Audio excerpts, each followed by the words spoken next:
What is a name?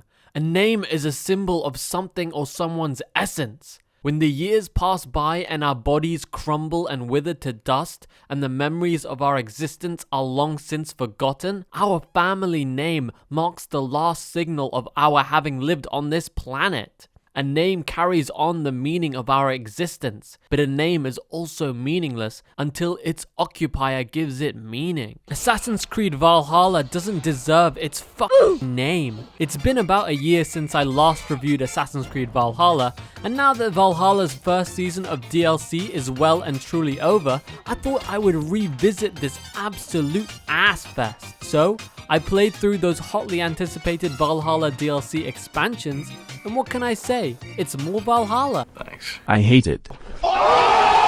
There were hot rumors circling the interwebs that, we might actually get assassin-themed DLC. What do you know? There were no assassins in 2 DLC expansions for an Assassin's Creed game, also with no assassins. What are we doing? Imagine if Nintendo released a new Mario game, but it was an FPS set in the Green Hill Zone from Sonic.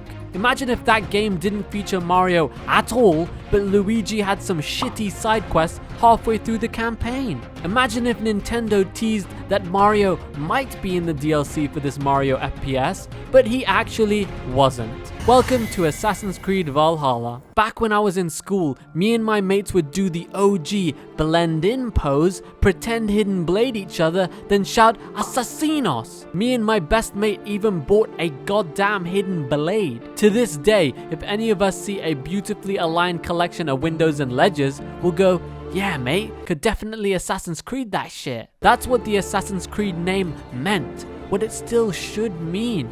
Only games that carry this essence have the right to inherit the Assassin's Creed mantle. The newer games do not have this essence. We live in a world where the Assassin's Creed movie is completely outdated 5 years after its release. Assassin's Creed Valhalla is a boring, repetitive, grindy, fake RPG. When I first released my review, so many UB sheep commented about how I was a hater, a boomer who just can't get with the times.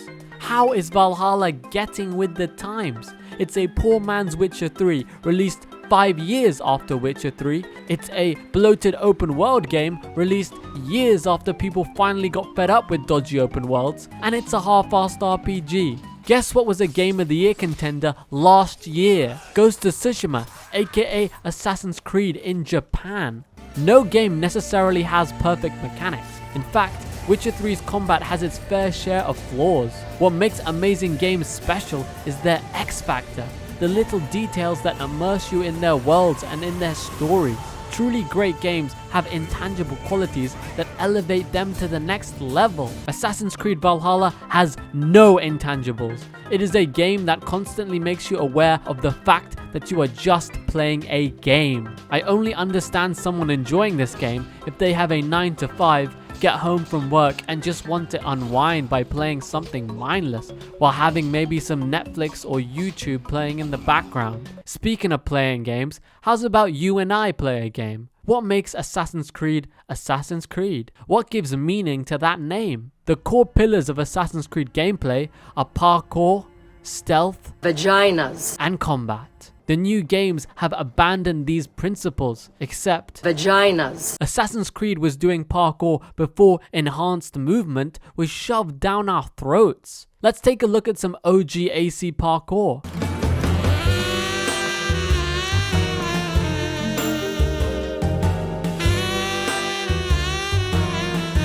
Now let's look at the modern parkour.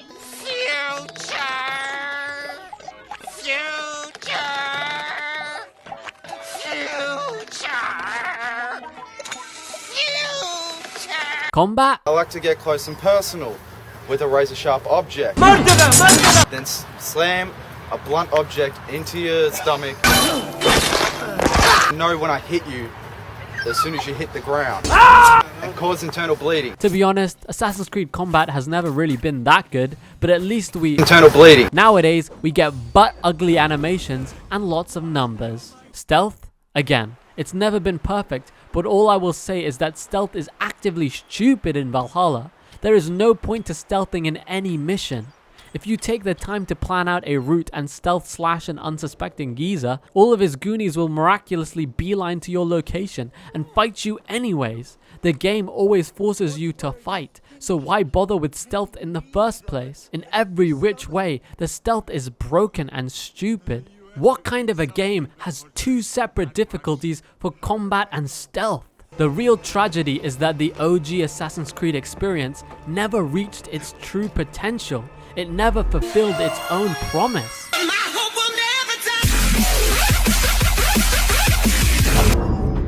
As soon as Ubisoft took a 2-year break to make Origins, people rapidly latched onto this idea that Assassin's Creed was revolutionizing with the times. But the OG Assassin's Creed never had a 2-year break to see if the developers could maximize the potential of its ideas. What's that? The OG Assassin's Creed did take a 2-year break? What's that? There was a 2-year break between AC1 and AC2? What's that? AC2 is widely considered the GOAT of the series and definitively improved on AC1 in literally every single department? It's almost like the problem was with Ubisoft and not the OG Assassin's Creed dream. If you look at the mainline ACs, you will actually see a slow progression towards making the perfect assassin fantasy. By the way, I consider the actual mainline Assassin's Creed games AC1, 2, 3, and Unity. Each of those entries did, in their own ways, edge closer to that sweet, stealth, stabby fantasy. Assassin's Creed 3 kinda sucked, but hey, at least there was an attempt. And the only reason Unity failed was because games journalists are France-phobic. It is a little something for everyone. I think of AC Brotherhood, Revelations, Black Flag, Rogue, and Syndicate as side entries, mainly because from a developmental viewpoint, they definitely seem like remixes of the mainline entries, mishmashed with quote-unquote innovation, primarily created to keep plugging in the Assassin's Creed annual release schedule. I have had fun with some of these entries, but realistically, they also heavily contributed to consumer fatigue and feature creep. Yes, I am including Black Flag. As lit as it was to sail the high seas, AC4 was definitely Ubisoft going, "Oh shit! Oh shit! We need a new Assassin's Creed this year. Fuck it, bots." What was this video about? Oh yeah, what makes Assassin's Creed Assassin's Creed? That's the thing, when you have an overarching story or plot point, aka a video being about Assassin's Creed, you can go off on little tangents and still have the whole thing make sense. I hope. I know people found certain aspects of them boring, and honestly fair enough, but the overarching Assassin vs Templar storylines, and especially the modern day Desmond plot, were crucial in ensuring that Assassin's Creed had a macro level feeling of consistency and purpose. It was kind of an open secret that the earlier Assassin's Creed games were building up to a modern day AC game with Desmond as the protagonist. Low-key, Assassin's Creed was probably supposed to be just a trilogy or something. The Desmond plot gave the series a semblance of an end point that served to funnel it in a direction and actually gave it an overarching momentum. I'm not saying the Desmond plot was great, but I'm saying that its functional purpose was extremely important. It was the web between games. Once that all started falling apart, that feeling of subconscious meaning, of these games having a larger purpose, just absolutely evaporated.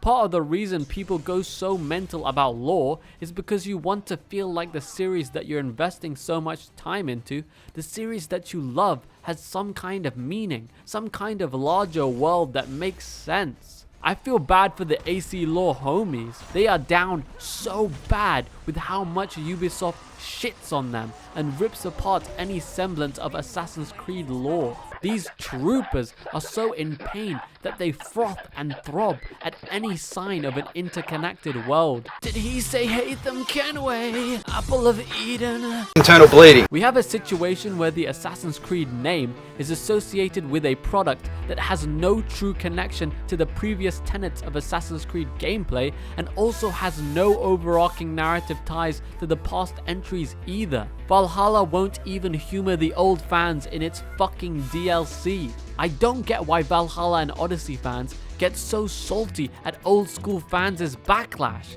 I feel like it's so obvious why this shit is so stupid. If the naming of a game ain't that deep, then change the damn name. The great paradox of Assassin's Creed Valhalla's name is that without the Assassin's Creed, no one would give a shit about this generic, poopy game. Remember when Biomutant and Greedfall had their 2 seconds of fame, then everyone just straight up forgot about them? Yeah, say hello to Valhalla's non-Assassin's Creed alternate reality. Even Valhalla's so-called fanboys only latch on to Vikings R Us thanks to the fame and hype the Assassin's Creed name brand brought to it. Equally, AC Valhalla wouldn't get any of the hate if it was just called generic Ubisoft game with axes. If Ubisoft hadn't hyped me up so badly with their assassin-focused marketing, if they hadn't arbitrarily tacked on social stealth and hadn't given Eivor a not even hidden blade just to justify them marketing it as an Assassin's Creed, then we could have avoided all this. Ubisoft. The next AC game, AC Infinity, has already been announced, and Ubisoft has said that it will be a live service game that takes inspiration from Fortnite. Make it stop! I order you to let Assassin's Creed Requiescat in pace, Ubi shit! You'll see, Odyssey and Valhalla fans. Give it time. Ubisoft doesn't care about you. You'll be right where I am soon enough. At the end of the day, I'm sad. Assassin's Creed has no meaning, and my life is a lie. Requiescat in pace, you bastard. Internal bleeding.